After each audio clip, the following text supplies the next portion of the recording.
Hi, everyone. Thank you so much for being here. My name is Kevin Navratil, and I'm a political science professor and the coordinator for democracy commitment. I want to thank the library for hosting us. It's great to have these in-person events again. And today's topic is the 2022 election. So we've designed this to be as user-friendly as possible. We want it to be informative and try to be all the key information you need to know about this upcoming election. So we do have a microphone that we can pass around. If there's any questions or comments along the way, please don't hesitate. I want to thank Kathy Valeska as our interpreter up front. And I also want to thank Dr. Troy Swanson, who is to my left. And he is a librarian and legislative chair. And Dr. Swanson found out about 2 minutes ago that he was going to be part of this panel, and he instantly volunteered. I'm like the fifth stringer, so He's the fifth stringer. I'm going to try not to say inappropriate things. We have a deep bench, but two of our panel members were unable to be here today. So they will be missed, Dr. Schreck and Mary Fafleece, and we look forward to participating with them in future events. So the 2022 election, I'm sure you've heard a lot about it, and if not, I'm sure you've at least been exposed to a lot of campaign advertisements. So one of the things that we call these elections that occur every 2 years are midterm elections. So we have a presidential election every 4 years, and we just had one in 2020. So we have national elections every 2 years, and the election that occurs during the midpoint of the presidency is referred to as a midterm. And some of my students are asking, well, when is the election? And the final date that you can vote is November 8th. But it's unique now in the last several elections in that it's not really just an election day as much as an election month. And if I'm not mistaken, in Illinois, it's been open for about even longer than a month. I've already voted, maybe some of you have voted, so the last final day that you can vote is November 8th. And I've had a few people ask about how do I get registered to vote, or how do I find out if I'm registered to vote? And there's a great website, and I'll just pull this up, the Illinois Board of Elections. You can do a Google search on your phone, Illinois Board of Elections, registration lookup, and you can simply list your name and birthday and your zip code, and this will let you know not only whether you're registered to vote, but where your local polling place is. So that's good information. And then another key bit of information from the Illinois Board of Elections is for those of you who are not already registered to vote, you can still get registered to vote. We happen to have same-day voter registration in Illinois. It's a pretty unique scenario, but if you were to go to your local polling place and bring 2 forms of ID, which could be your passport, military ID, driver's license, credit, debit card, Social Security, Medicare, Medicaid card, all these forms of information that, again, you can find on the Illinois Board of Registration, Illinois Board of Elections, to make sure that you can get registered to vote in person on the day of the election.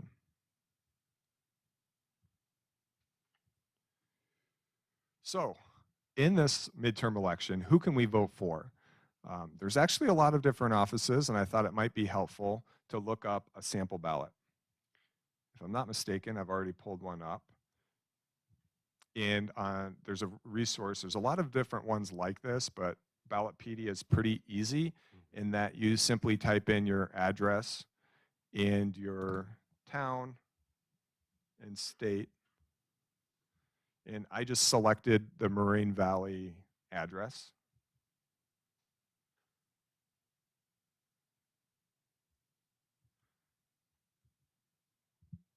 And then the November 8th election, and you will see a list of everything that you can vote on. So if you want to get up to date and try to understand some of these different offices, some of the different candidates, some of the different ballot measures. So at this point, I thought I'd open it up to my fellow panel member, Dr. Swanson. And one of the measures that we have on the ballot is the Illinois Amendment Number 1, the right to collective bargaining.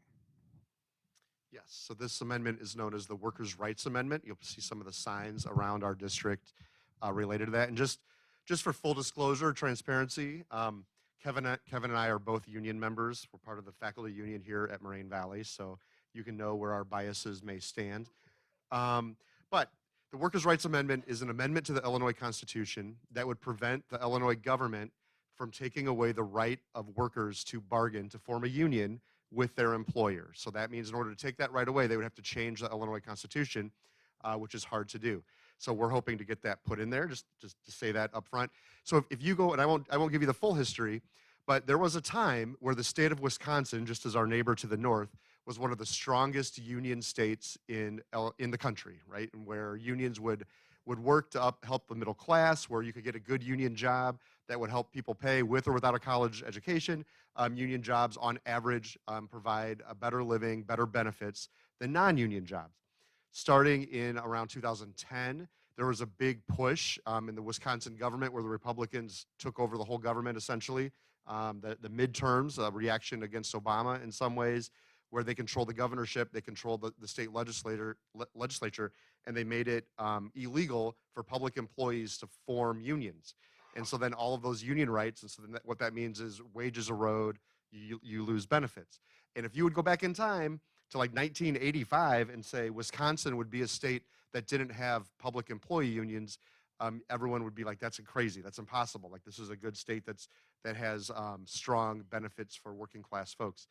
So what the Illinois AFL-CIO, I can't even talk, sorry, Illinois AFL-CIO is trying to put forth, and unions and the Democratic Party, frankly, is to enshrine the right for people to come together and say to their bosses, we want to form a union and bargain for our benefits. And so that's all that is. So what this does, there's a lot of misinformation that's out there. Right now, people in Illinois can form unions.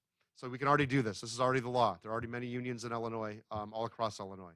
So this constitutional amendment doesn't change anything right now, but what it does change is potentially the lives for like my kids, for your kids someday, where down the road, 50 years from now, we can still have unions in Illinois so that people can come together and say, we want to bargain for safety issues.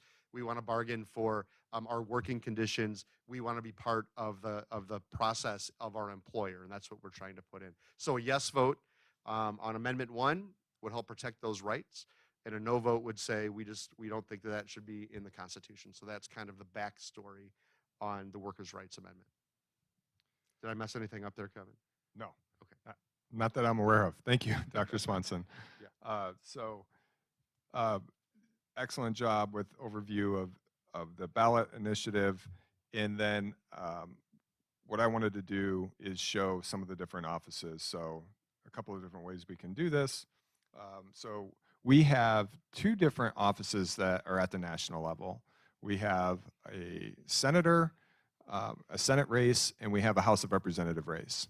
And so all of us that live in Illinois, we're going to have the same choices for the U.S. Senate race. So we call people who are in office, who are running for re-election, an incumbent. And you may recognize Tammy Duckworth. She's a Democrat. She's currently a U.S. Senator, and she is running for re-election. And you can see her opponents. She's got a Republican opponent, Kathy Salvi, a Libertarian opponent as well, Bill Redpath. And I think I said this at the beginning, but I typed in the Moraine Valley address for this ballot. For many of you, you may live in a different area and have some different races. So please keep that in mind when I scroll through this. This is not exactly going to look like your ballot.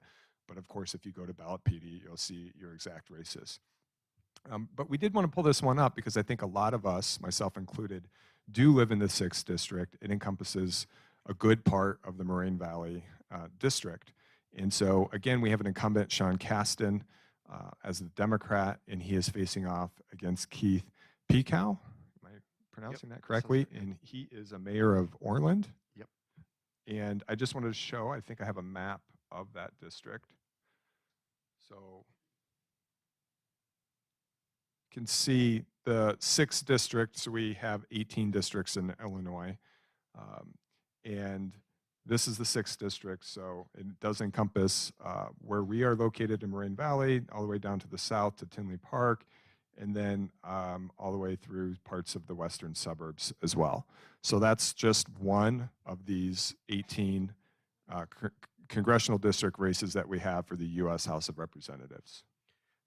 And I would just add, so whether sometimes we may wrinkle our nose at living in the suburbs, like living in the suburbs isn't as cool as living in the city or something. But when it comes to elections, the suburbs right now, nationally and in Illinois, are really ground zero for the battle of who controls our government statewide and who controls the government nationally. And this race, the 6th district race, is one of the hottest races across the country and will help decide who controls the majority in the House of Representatives. And so if you go to Moraine Valley, your odds are very high that you live in this district. And so this is a race that I would suggest you take a good look at and maybe do a little research on. Kasten is an incumbent, so he has been in office, so he has a voting record you can look at, see what he's supported, see where he stands. And Pete Cao, he's not been in Congress, but he is an elected official, and he actually made his name standing up to Pritzker against the pandemic. I won't go into too much detail, but you can do some research on him. He's kind of he would not have appreciated some of the measures we've tried to take at Moraine Valley to protect our students, and that's sort of how he broke out of just being a local mayor into a larger voice that he felt like he could run for Congress. And so we're kind of seeing some of in this race, you're seeing, I don't want to overstep here, Kevin, but you're seeing some of the national issues that we've been debating the last 3 or 4 years over this pandemic coming to a head. And these two folks represent those on all different kinds of levels. And one of the things that we'll talk about towards the end of our presentation is what the consequences would be for, currently we have a situation of, we have a Democratic president at the national level. We have a Senate that has the most narrow majority for the Democrats. There's 50 Democrats, 50 Republicans, and in tie-breaking scenarios, Kamala Harris, the vice president, breaks the tie. So Democrats have that slight advantage there, and they have about a 5-seat advantage in the House of Representatives. So to that point of the 6th district, this is one race among several that are really hotly contested that will help determine the makeup of whether the Democrats or Republicans have majority of the House of Representatives. So we'll talk more about those consequences. So just kind of a brief overview of some of these statewide races. These are also very consequential of a lot of the key issues that influence our everyday quality of life, thinking about schools and funding for education, including higher education, like colleges, are determined by the races that I'm going to be going through here. So similar to what we saw before, we typically have 3 parties for each of these races: a Democrat, a Republican, and a Libertarian Party candidate. So we have Attorney General, Governor of Illinois, and if there's interest, if you want to ask questions about what any of these offices do, we're happy to do that. We're also available at the end of this event for anybody who might have follow-up questions that you'd like to ask us privately. Illinois Comptroller, Illinois Secretary of State, Illinois Treasurer, Lieutenant Governor, and then we are down to some of the statewide races. So we have a federal system in the United States. So we previously talked about how we have a U.S. House of Representative and a U.S. Senator that represent us in Washington, D.C. But then, of course, we've got a state level government down in Springfield, where we also have a state representative and a state senator. So again, these are the candidates for office for this particular district, and where you live, you're going to see some different names. And I would just add one thing with our state reps and state senators: they are some of the most accessible politicians that you can find. They're often in their offices, they're just down the street. For instance, Senator Cunningham, he's with a group with Senator Burke, or I'm sorry, Representative Burke and Representative Hurley. They're just down the street. They have parts of Chicago, Mount Greenwood, all the way over across the suburbs. For instance, every Saturday in the fall, I think it's done now because it's getting cold, they used to do like yoga in the park. They would do coffee at the local Starbucks, if you look on their website. So sometimes people think like I don't get to have lunch, even though I might like to, with President Biden or my local congressman. But these people really impact our lives and our laws, and you can literally get to know them, and they can get to know you because they're not that far away, and there's a lot of them. So your state rep represents only a small part of groupings of communities, and they have events all the time. And so it's really easy to go and meet them and to talk to them and just see generally if you like them. They're some of the most accessible people that are out there, and they have big impact on us. So I would just like to give a mention to that, because sometimes people like to look down on, oh, those politicians, they're just out to get our money. But once you actually get to know them, some of these jobs are really like glorified volunteer jobs. I mean, they don't make that much money as a politician. Like, if you wanted to be rich in your life, the number one thing I would say for you not to do is run for elected office. Like, that makes no sense. That's not a way to get rich.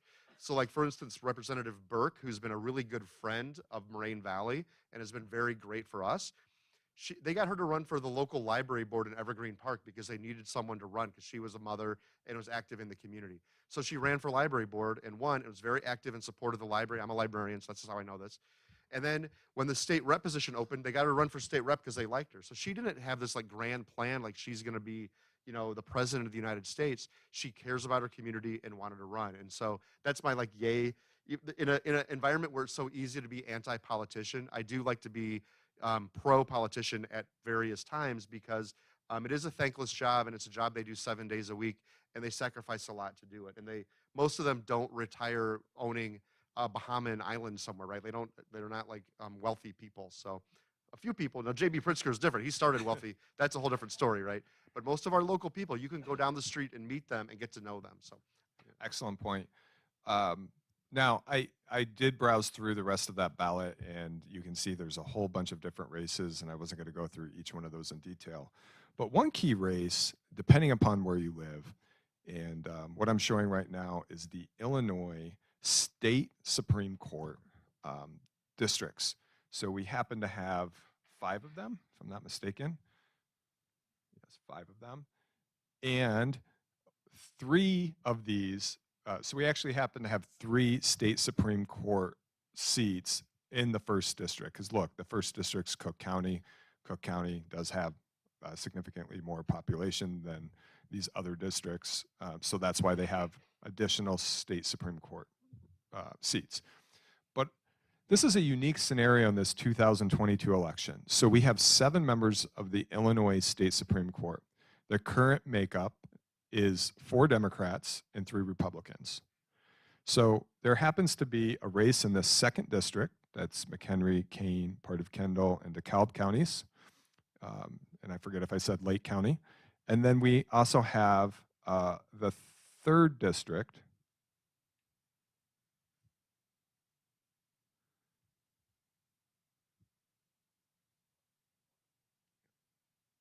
Sorry, I couldn't find a page there, and I was like, wow, am I looking at the right map? But there it is. So the 3rd district, which is DuPage, Will, Kankakee, Iroquois, Grundy, LaSalle, and Bureau. So depending upon where you live, I'm guessing there's many of you in this room who do live in this 3rd district like I do. This is a very consequential state Supreme Court race.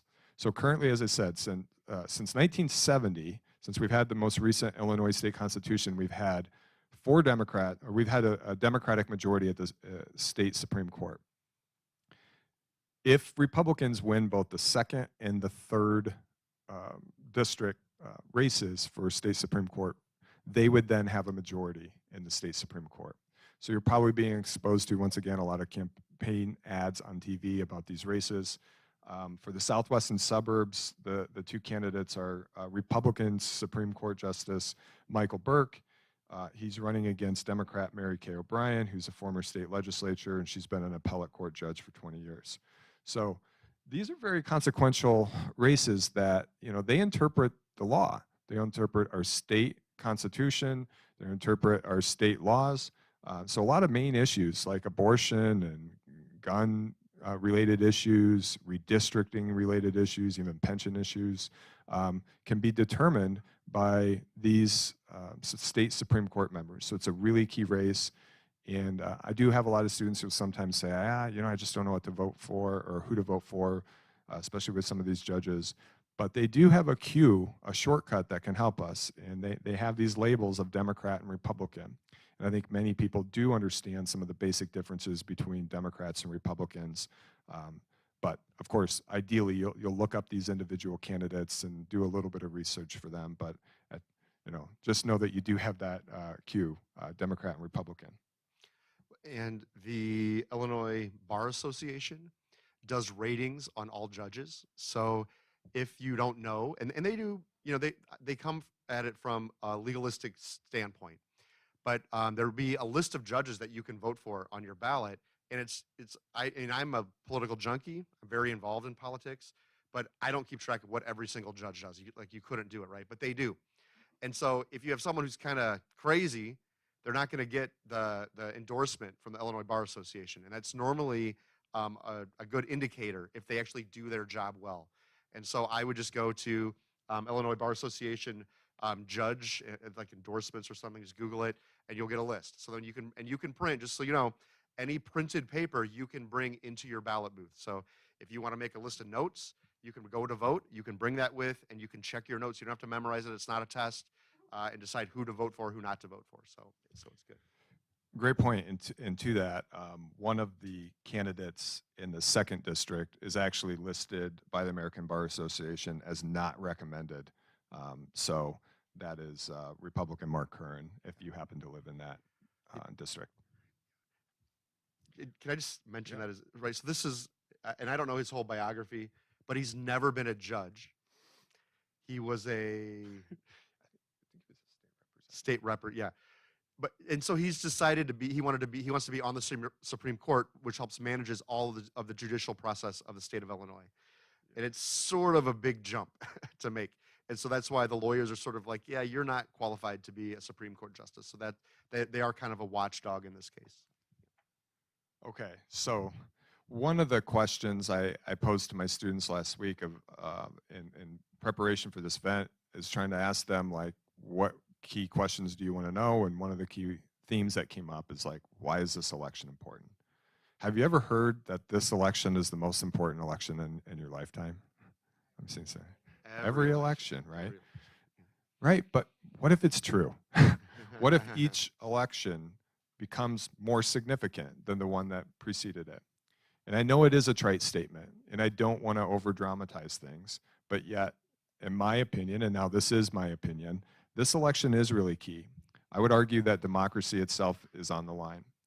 And the way that I'm going to frame it is this way. When you ask Americans about democracy, and as this survey did from the New York Times Siena poll just last week, asking people about how they feel about democracy, about 7 out of every 10 Americans believe that democracy is at risk, right? Democracy is fragile.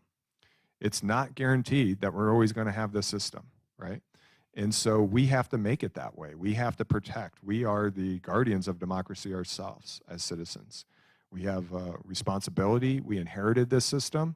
You know, that kind of famous line of make things better than you found it. And I think that's up to us to make sure that we do that.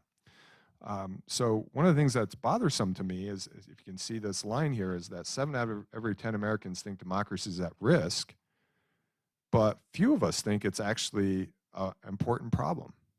And to me, this is the problem. This is the story. You know, obviously there's a lot of key differences between Democrats, Republicans, and Libertarians. I don't think any one party has a monopoly on having all the best ideas on issues. But I think before you can honestly grapple with issues and legislate over issues, you got to have integrity of elections. You got to make sure that the winner of elections takes office in a peaceful transition of power. And of course, that hasn't always been the case most recently. Harken back to January of 2021, January 6th, where we had a violent insurrection, in part based on a lie of the election being rigged and stolen. And happy to get into that if anybody would like to discuss that further about, but there's just no evidence that this election was rigged or stolen. And unfortunately, this is not just a one-off. Like, I get it, former president's no longer on the ballot, and you might think that, oh, January insurrection was 2 years ago, it doesn't really matter anymore. But Washington Post did an analysis of looking at all House of Representative candidates, Senate candidates, gubernatorial candidates, so governors, Attorney General, Secretary of State. And they found that of all of these candidates, a majority of them, almost 300 in all, have either denied the election results or cast doubts on the 2020 election. So it's still an issue. And if it's likely that many of these candidates are going to win their races. And so then you have people in power who don't believe in, following the outcome of an election, of what the will of the people are, of how the voters decided, of not allowing the right people to take office who won the most votes. And I think in particular, there's a lot of races that are really important, but having governors and attorney generals and secretary of states who oversee and certify the elections, these are the people. So this is a 2022 election. When we have the next presidential election in 2024, these are the people who are going to be in office, who are going to be certifying the election. So this is an ongoing threat. And we, I think, as citizens have to be aware of this. I know there's a lot of different issues that are important to voters, and I'm going to get to that in a little bit. But I think I would be remiss as a political science professor and a lover of democracy to not mention this first as what I think is one of the most consequential aspects about this election, is that it's up to us to continue to strengthen democracy. So I would just add, and to me, it's like the January 6th is an example. I worry about the future, right? I think that's what Kevin's saying. There's a sizable percentage of the Republican Party, just to be frank about it, that has one of their main tools now is to deny the results of an election if they lose. So and by all objective measures, we have one of the strongest election systems in the world, with checks and balances, with insurances that voter fraud doesn't happen. And there are, it's a big country. All elections are very local. So are there times where there's some errors? Yes. So it's not like it's perfect everywhere through. But there is no evidence, and there's no, there's really been no cases of widespread voter fraud. But what we have to have by the public is that if we have an election, we have to trust that that election is valid.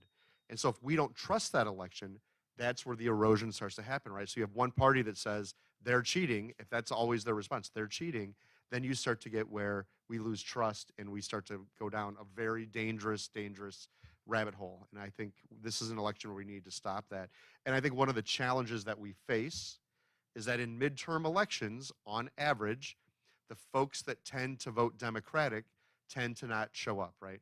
So it tends to be marginalized communities, tends to be younger folks. So just looking around this room, I'm guessing many of you are under the age of 30, and you are people that are less likely to show up in this election than the next election for president. And so then those are the things that is a setup for issues down the road, and that's what we're very nervous about.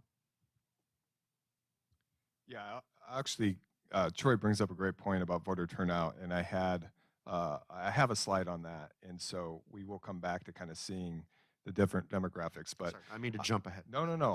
I love it, and it's some things are so important that we need to bring it up more than once. So I just have to say this one more time. I feel very uncomfortable having,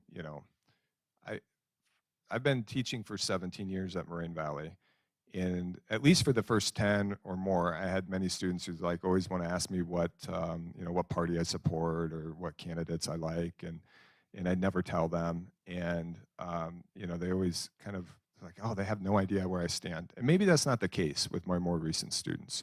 So I just want to say I'm not comfortable talking about elections in this way. But we have Secretary of State candidates, and I'm just going to mention one by name. Jim Marchant. He is a Republican nominee for Secretary of State in Nevada. And he stated, when my coalition of Secretary of State candidates, so what he's saying is that when a group of, there's 11 of them who are essentially election deniers, when they go around the country and when they get elected, we're going to fix the whole country, and President Trump is going to be president again in 2024. Look, if President Trump gets the most votes in 2024, like he did in 2016, that's great. He should take office. What we don't want is Secretary of States putting their thumb on the scale. That's what's very concerning to me. So that's something that I think we have to keep in mind. And so also just democracy, people in Ukraine are literally fighting for their own democracy right now, putting their lives on the line. And, many people in my classes, we talk about how all of us in this room, we have earned this right to vote because of all of the struggles from people from previous generations, some of which who put their life on the line. We have World War II vets. We have activists who struggled hard to get the right to vote for women, for blacks, for 18, 19, and 20-year-olds, most recently in 1971. All these groups had to struggle to get the right to vote. We have it, so we have to use it. So why is this election important other than just democracy? As Troy and I mentioned earlier, this is really an election at the national level for who controls Congress. I already stated who currently controls the House of Representatives and Senate, that's Democrats. But it's by a very narrow margin. And so currently Democrats have a 5-seat advantage in the House of Representatives and a 1-seat advantage essentially in the Senate. So Republicans just need to flip 1 seat in the House. There's 35 races. Essentially Republicans would need to win 18 of those 35 Senate races. And then they would need to win 5 races in the House of Representatives to take a majority. What's the likelihood that they're going to do that? Pretty high. And here's how we know this. We use history as a guide. Since World War II, if you're looking at all midterm elections, here's the average number of seats that the party in power, which currently is Democrats, they have the party of the presidency. On average, House of Representatives lose an average of 26 seats in the House and 4 in the Senate. Some of the other kind of factors that we would look at to kind of assess how many, which party has an advantage heading into the midterm. We look at presidential approval rating, and I think I have a line on this. This is again from that same New York Times Siena poll. This is of likely voters, by the way. Biden's approval is really low.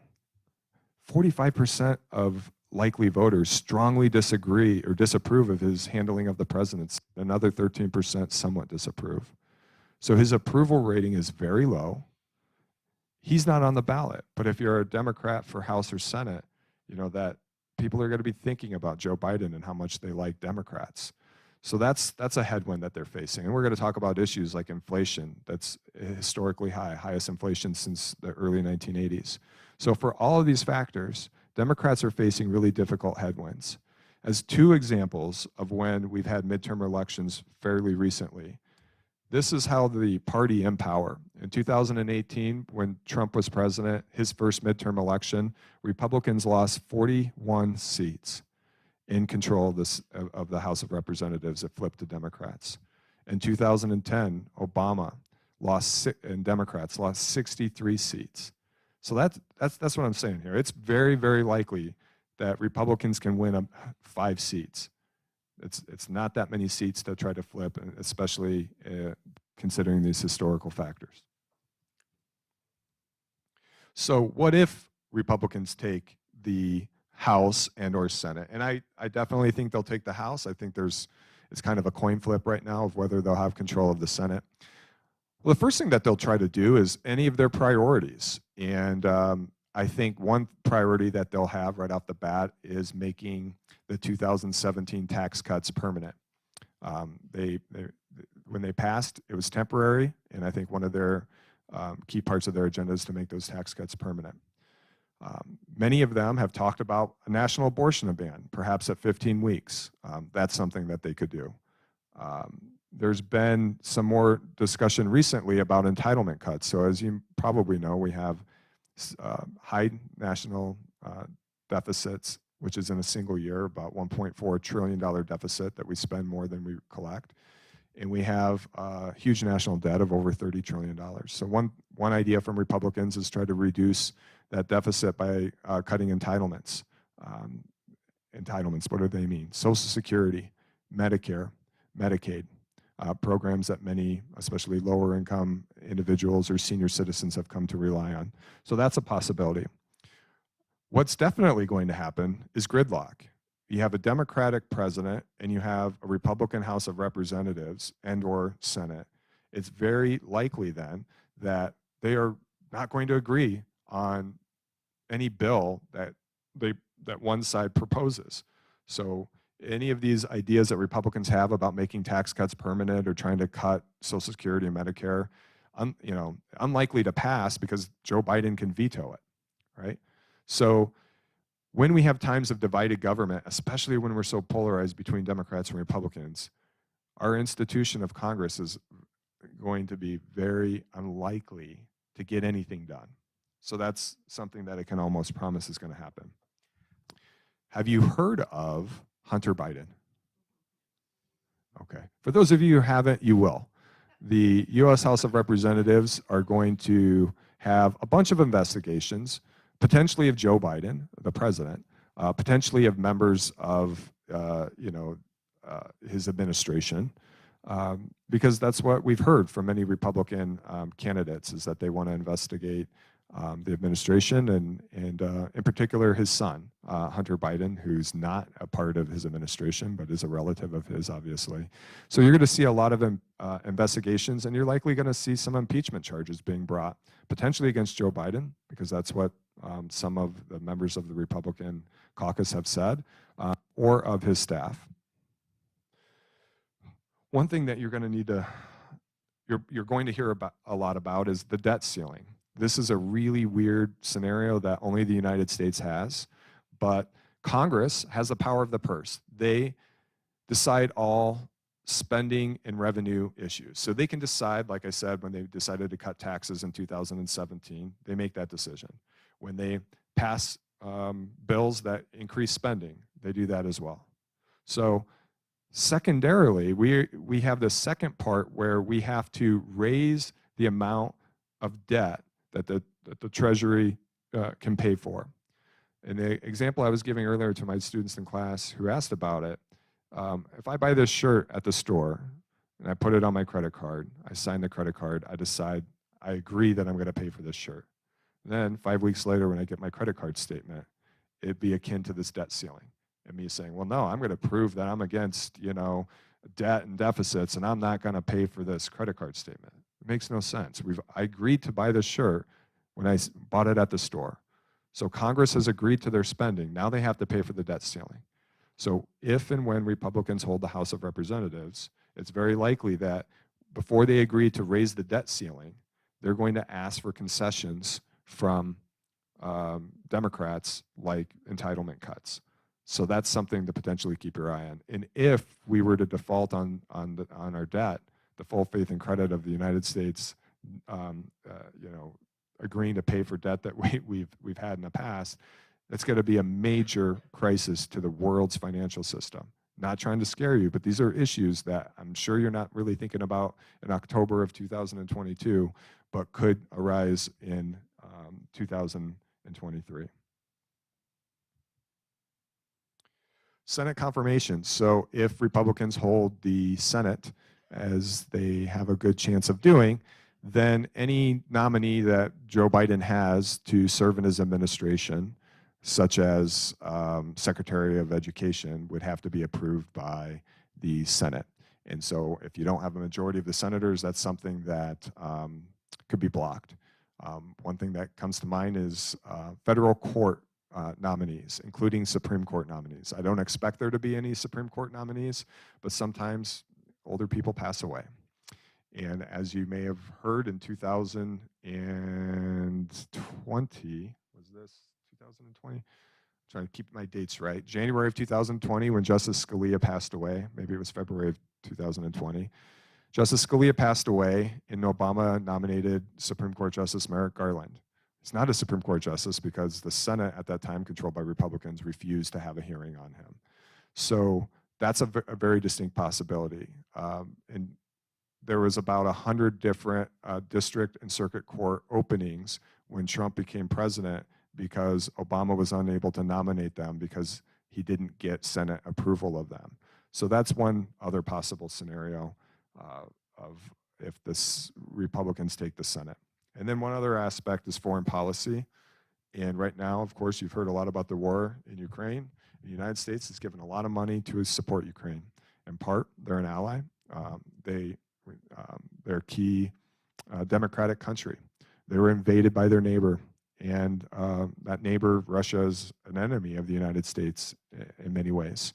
And so one other thing that could happen is that Republicans could say, you know, we've got enough problems here in the United States. We want to keep that money here, and enough is enough. We're not going to send any more money to Ukraine. That's a real possibility. There's a lot of other ones, but I just wanted to highlight a few. So why should you vote? I think we've given you a few different ideas now, right? The stake of Congress, all of the state level decisions. Just want to bring that point home. We have a lot of close races. Your vote could be the pivotal vote. And sometimes I go backwards and thinking about in 2020, just at the presidential election, roughly 50,000 votes that had gone a different direction in 2020, we'd have a different president. Many of our states were decided by less than 20,000 votes each in 2020. Lower level races, sometimes this margin is much closer. So your vote can determine who wins office. And then, of course, what kind of policies we get. And these statewide races, as I tried to say earlier, many issues now are decided at the state level. And so your vote is really, really pivotal in that way. So if you're not as interested in the national issues and you think, well, these things don't affect me, let me offer a couple items that I think do affect you that I think if I was a college student, I would be thinking about as I was casting my ballot.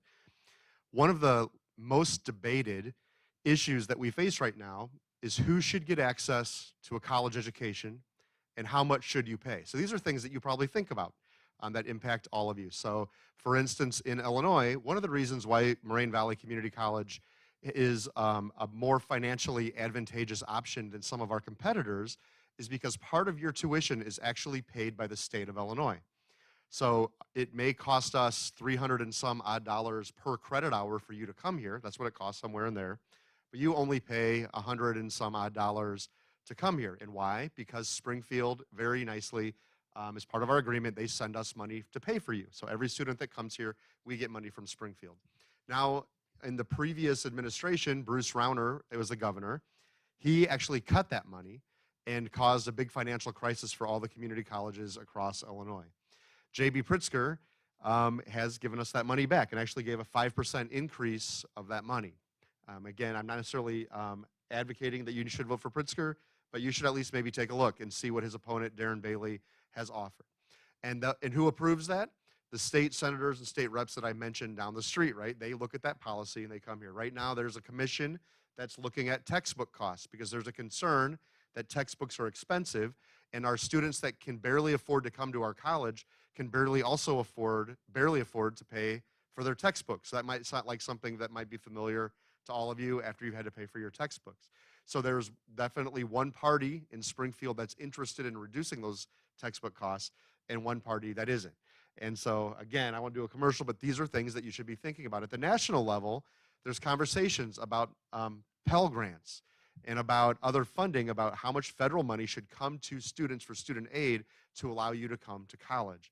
And, you know, there's like a famous saying that all of us that are in community colleges have: if you don't get into Harvard or you don't get into Princeton, you normally have a fallback school that you're going to go to, right? But if you can't afford to come to Moraine Valley Community College, where else do you have to go, right?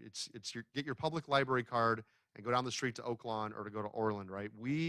Those of us that are at community colleges believe deeply that you should be able to come here at an affordable rate and get a college education. We're your community college in your backyard.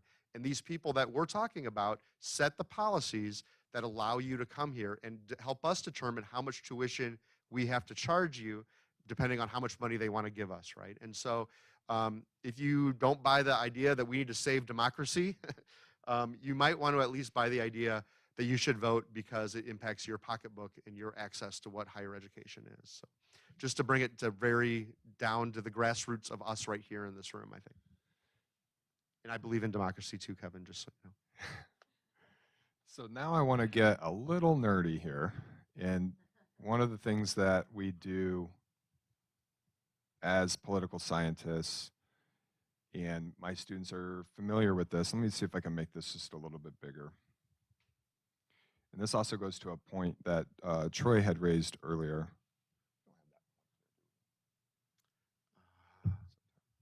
With like the laser pointer? Yeah.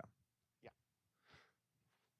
So the first point that I'm going to make is, so why do people vote the way they do? There's typically, as political science, we try to understand like 4 main variables or factors that might impact the way people vote. The 2 that I'm not going to talk about is party identification. Democrats tend to vote for Democrats, Republicans vote for Republicans. That's straightforward. The second one that I'm not going to talk about is perception of candidates, qualifications of candidates, their experience, and so forth. I think that plays less of a role in today's elections than it used to in the past. So the 2 categories I am going to talk about are demographics. Sometimes we call them sociological factors, statistics that we have about the people. How can we categorize people based on traits that they have? So for example, start with race and ethnicity. And I apologize why I'm jumping around here. Why I'm on this slide, I'll just make this point. One really key demographic in this election, and for those of you who are looking forward to the 2024 election, is Latinos. In this upcoming cycle, it's expected that this group alone will be approximately 1 out of every 5 voters. And of the total electorate nationwide in 2022. But as I put up on the screen, there's a few states where the percentage of Latinos is going to be higher, like in Arizona and Nevada and Florida and Colorado. And Dr. Swanson mentioned this earlier, so now I just wanted to point it out, of voter turnout by demographics.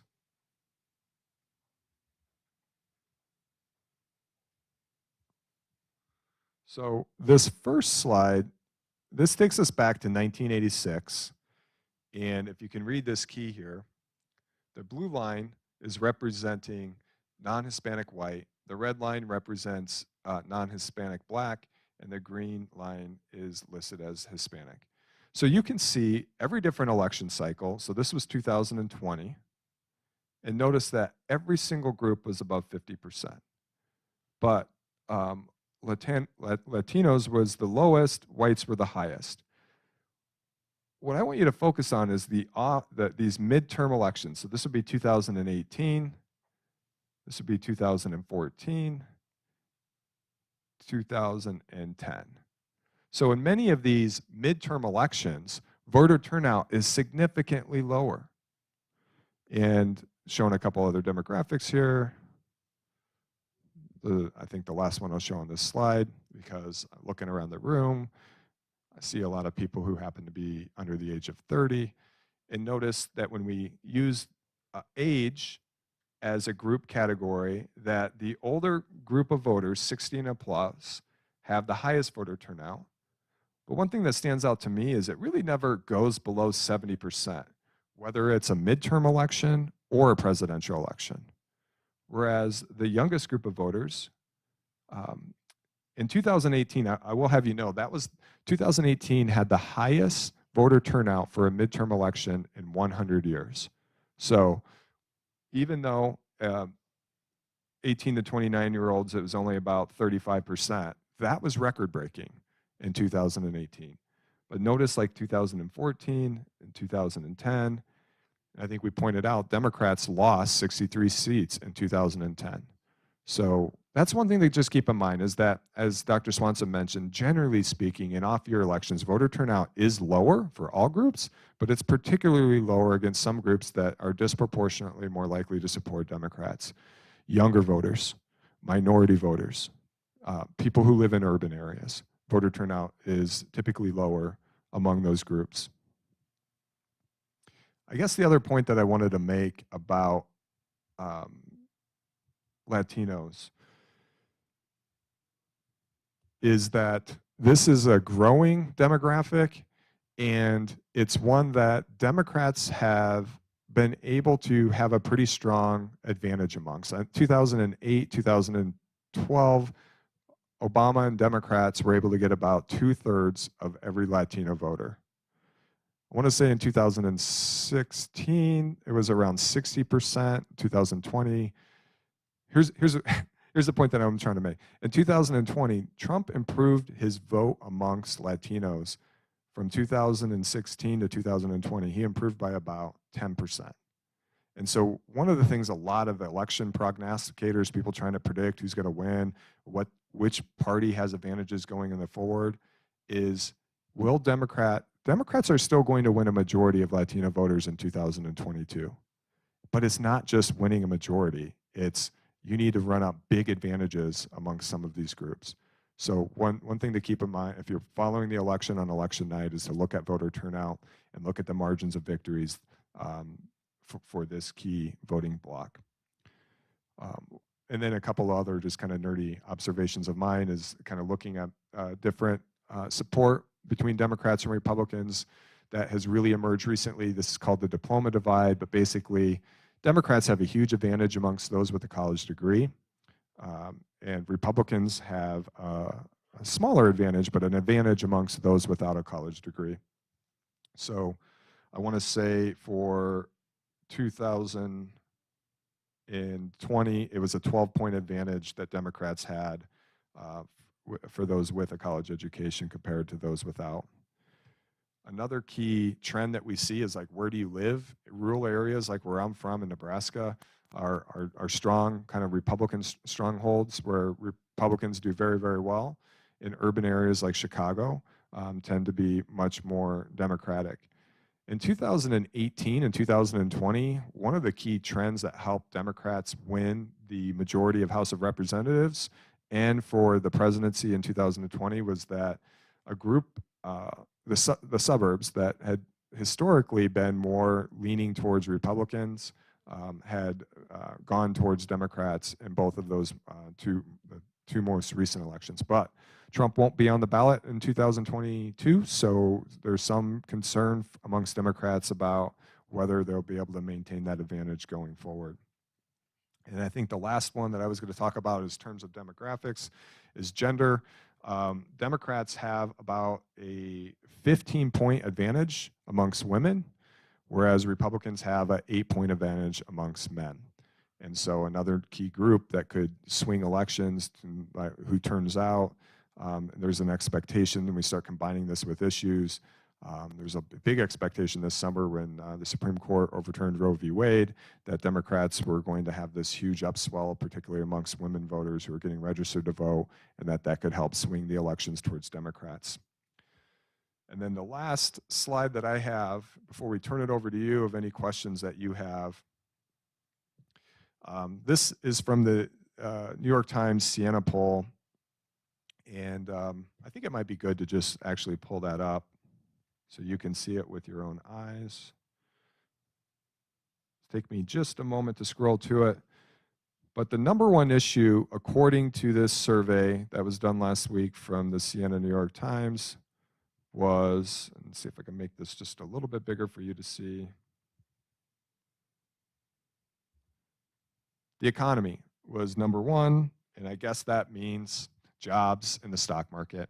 Second most prominent issue on voters' minds was inflation and so forth. Third was abortion. And then you can see the rest, immigration, 5%, but the only other issue that pulled above 5% was democracy. And so I would love to talk more about this, but I think I've kind of gone on a tangent and probably spoke long enough. I need to learn to take good turns. So I'll turn it back over to Dr. Swanson and then turn it back to you as a group to see what kind of questions or comments you have. I won't add too much. I would just say there is a kind of irony in this election where it feels like the Democrats are really taking it on the chin for inflation. So you go to the gas pump, you see how expensive gas is, and there's the thanks Joe Biden for that, even though he has not much to do with that. But at the same time, Democrats have worked through this pandemic to really save the economy in so many ways. We have one of the hottest job markets. Wage growth is high. One of the reasons our enrollment is down so much at Moraine Valley right now is because people who might otherwise come here out getting better jobs either in the trades or even in the service industry, right? And so it's like on the one hand, the Democrats are paying the price for the inflation, but they're not getting the recognition for the other parts of the economy that are working so well. So I'll just leave it at that. Like there's so much divisiveness out there, and with Kevin mentioned turnout matters. Sometimes taking actions so that your opponents don't vote is just as important for our political parties, unfortunately, as getting your own people to vote. So there's a lot of games being played around the country on who gets the right to vote. How are they doing things to keep people from showing up at the ballot box, limiting access to voting? Those kind of things are definitely happening. So I'll pause it there. But So I'd like you to think about any question, anything that you've heard about with this election, any ideas you have, anything that maybe you agree or disagree with what we've said. And while you're thinking about that, we have a microphone to come around. I just want to add one more point to what Dr. Swanson said. And that is, first of all, I'm in a pretty comfortable position. I have a secure job. I feel good about my pay. It's annoying to pay more for gas, but it isn't like I have to not eat that day because I fill up my gas tank. And I'm empathetic to voters. I understand how costly inflation is. But then to understand like how, Joe Biden or Democrats, they don't set gasoline prices, right? This is a global commodity. Gas prices are high everywhere. Inflation's high everywhere. In fact, it's higher in many European countries than it is here, right? And as Dr. Swanson pointed out, there's a trade-off with inflation in the economy. We have historically low unemployment, 3.5%. And we have historically high inflation. The Federal Reserve, the only entity that can really do anything about inflation, is fighting it hard. By the way, we don't vote for those people, but they have raised interest rates, on my calculation, I think they've raised interest rates by 3.25% in a fairly rapid manner, just within the last year, right? So they're doing everything they can to fight that. Those of you who've had an econ class, though, when the job market's hot, like it is, inflation's generally going to be a little bit higher, right? You typically don't have a scenario where unemployment is super high and inflation's really high.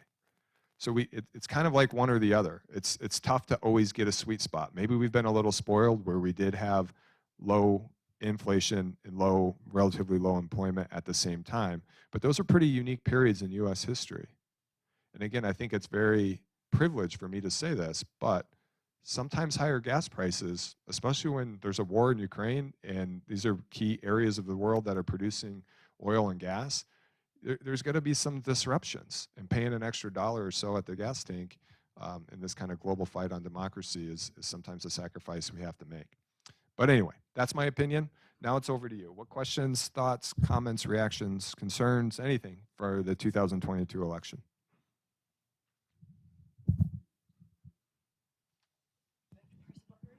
is there a green light? There is a green light. Yeah, hello.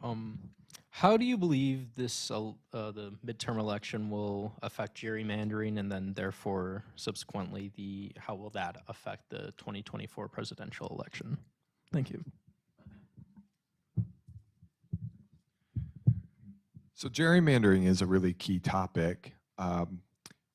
Those of you who don't understand, we have congressional districts. I showed you those boundaries for the 6th district. Those were created brand new just for this election. Every 10 years we do a census. So in 2020 we did a census. Based on that census data, some states gain a House of Representatives, and other states, like us in Illinois, lose a House of Representatives seat. So these boundaries change. When you manipulate boundaries in a politically motivated way, we call it gerrymandering. To answer the question that was asked, gerrymandering for this particular election is actually playing much less of a role than it has historically. According to the analysis that I've read, it's likely that Republicans, because more states are gerrymandered to favor Republicans than Democrats. States like Texas, states like Ohio, states like even Pennsylvania, North Carolina. So Republicans are likely going to win probably 3 or 4 seats because of gerrymandering. But that number is historically low. In previous elections, it was definitely in the double digits. in part because some states like Illinois have been gerrymandered to favor Democrats to offset the Republican advantages in those other states. So those lines have already been set for the 2022, 2024, 2026, 2028, and 2030 election cycles. So there isn't any new gerrymandering going forward that's going to impact the 2024 election. One thing I would add, gerrymandering is something we should worry about because what it does is it makes our districts more radical. So, right, instead of having a lot of moderate districts, politicians, you think that voters get to select their candidates, but when you have gerrymandering, what you have is politicians selecting their voters, and they draw lines for districts they think they can win, right? But on top of that, we as a country are self-sorting ourselves by a lot of the demographics that make up the parties. So if you're a Republican, you're less likely to live on the south side of Chicago.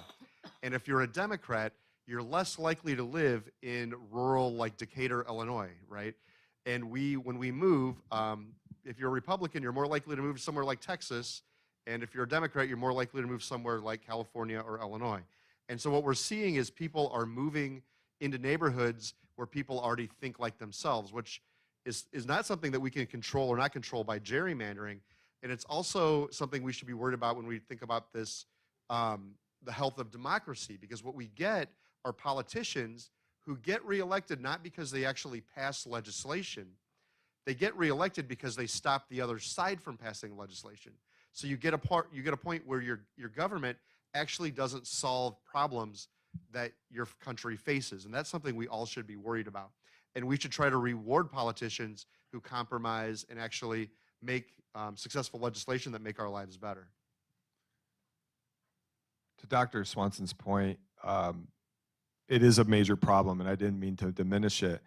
Of our 435 House of Representative races, according to, there's several organizations like this, but the Cook Political Report is one that tries to analyze how competitive a particular district is and which party has an advantage. So we have 435 House of Representative races, and less than 35 of them are really up for grabs.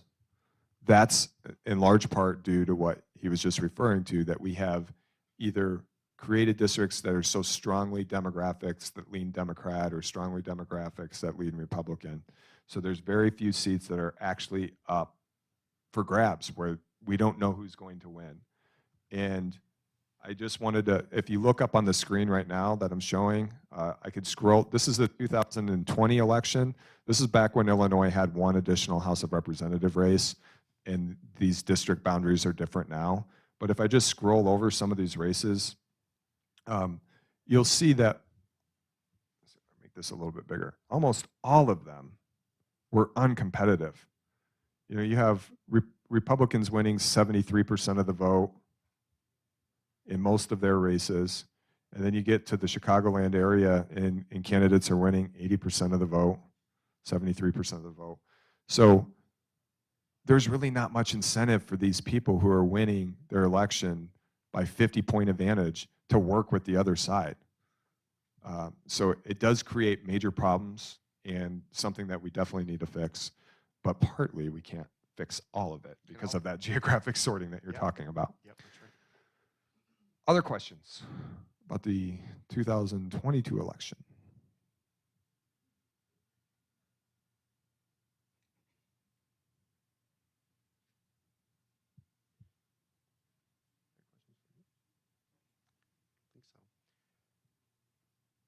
All right. Here's a question. So some of this is so overwhelming. If you want, we're going to suggest a strategy. So for students, like, what are your next steps? So if you're not a regular voter, many of you are probably just old enough to vote. So maybe you missed the last election. How should they, what's the next steps? Check registration status, pick a candidate. I don't know if you have thoughts, Kevin, or others have from the audience maybe have thoughts. I mean, I think, like, what would be the first steps to do to really take action if you wanted to vote? I just had another question that I just thought of. Okay, sure. Yeah. we can Do you go back to think mine. do you think the two-party system we have? Well, I know it's more parties, but typically just two. Do you think it leads to any negative effects for voters and turning people off to maybe, politics and like dividing people more? Do you think, there's another solution for that probably, but, probably, people in power probably won't want to give that up? So it is a problem. And ideally, you go to the supermarket and you can choose between dozens of brands of cereal. And we like choices. But essentially, when it comes to politics in the United States, we get two choices. I love the idea of third parties. I think they bring up great ideas. However, in this moment, here's my final solution, or my final point. Unless we change the electoral rules of the winner-take-all system, where you win by a single vote and you get everything, there's no points for second place in the system. If we change, like many democracies do in the world, to have a proportional system, so if a Libertarian Party gets 15% of the vote, they would get 15% of the seats in their legislative body, then third parties are going to explode in the United States. But we have to change the electoral rules. As it currently stands with the winner-take-all system, you're going to have two major political parties because they're going to consolidate under one of those two major labels because they have the best chance of winning. So I wish we had a different system, but with the system that we have, I was showing my students in my class, and like especially the 2020 or 2016 election, if you look at some of those states that were close between Hillary Clinton, Democrat, and Republican Donald Trump, some states where it was decided, like Michigan, by 11,000 votes, and there's third-party candidates that are getting, Green Party candidate that's getting 50,000 votes, that can swing the election. That did swing the election for that particular state. So it's hard for me to vote for a third party when I know the incentive and rule system that is in place. I don't see how you make the change without opening it up to other abuses is the problem. But I guess I'd make a counter argument to Kevin's point. Yes, we have two major parties. But when you look at those parties, what you see are coalitions of smaller groups that come together who work together to operate those parties. So for instance, traditionally in the Republican Party, you now have religious conservatives, you have libertarians who think government should just be left out of everything and everyone should just do their own thing. You have business groups like the Chamber of Commerce, and they come together and negotiate this party to set policy to move forward. I think you've seen the Republican Party get eroded away a little bit by Trumpism, whatever Trumpism is going to have. In the Democratic Party, you have coalitions of, like, for instance, very strong in Illinois is the Black Caucus in both the Senate and in the House of Representatives, who come together to advocate for that community. You have organized labor who come together to fight for union rights and for working class folks. You have, like Kevin had said, some of the like folks with more education, the kind of progressives. I know that's probably not you haven't prepped appropriately. That's probably not the right way to put it. But come together as a group to negotiate how that party is going to move forward as a Democratic Party. And where does that happen? A lot of that happened this last June in the primaries, right? Where these groups of people will run candidates in the primary, and whoever wins then runs now in the general election.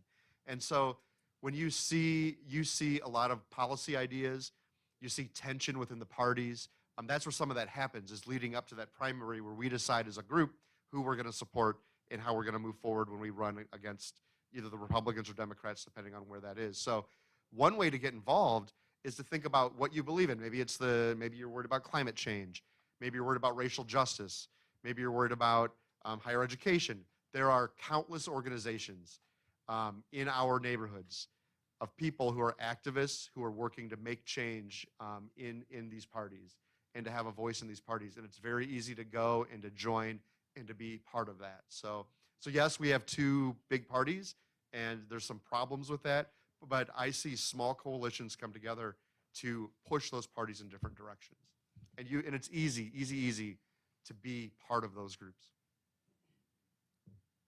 So to respond to Troy's previous point about what are next steps, I think that Illinois Board of Elections site is really helpful, making sure, are you registered to vote? Where can you vote? If you're not registered to vote, you can find out that you can vote in person, bring 2 forms of ID. And then researching the candidates. Look up Ballotpedia. There's a lot of educational resources online to kind of provide details on each of these candidates. And even if you can just pick one race that you want to become interested in and research that candidate, that's a step, right? To just don't feel overwhelmed by the whole list, but pick out a few that look like you want to go in. And I think if you live in this area, if you live in the Marine Valleys District, you're probably in the 6th Congressional District, and there are 2 candidates debating really important issues that will help determine the outcome of the House of Representatives. And so that's a vote that really, really does count, that you can look at and decide where you want to stand. That's the 6th Congressional District. One question that was posed to me by a student was, do I have to vote for all Democrats or all Republicans? And the answer is no. I can vote for a Democrat governor, a Republican attorney general. You can, Libertarian House of Representatives. So You don't have to, you can skip you can one skip of a the race. If you can don't, if you skip feel like you races don't too. know who to vote for, you can leave it blank. It's okay. Yeah. Any other final questions? Well, thank you so much for being here. Don't forget to sign in for your respective classes on the end. So thank you. Take care.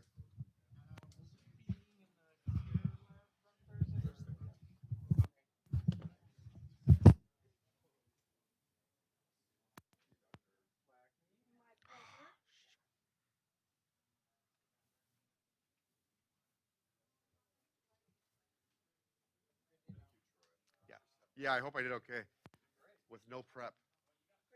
I mean, I guess I've had like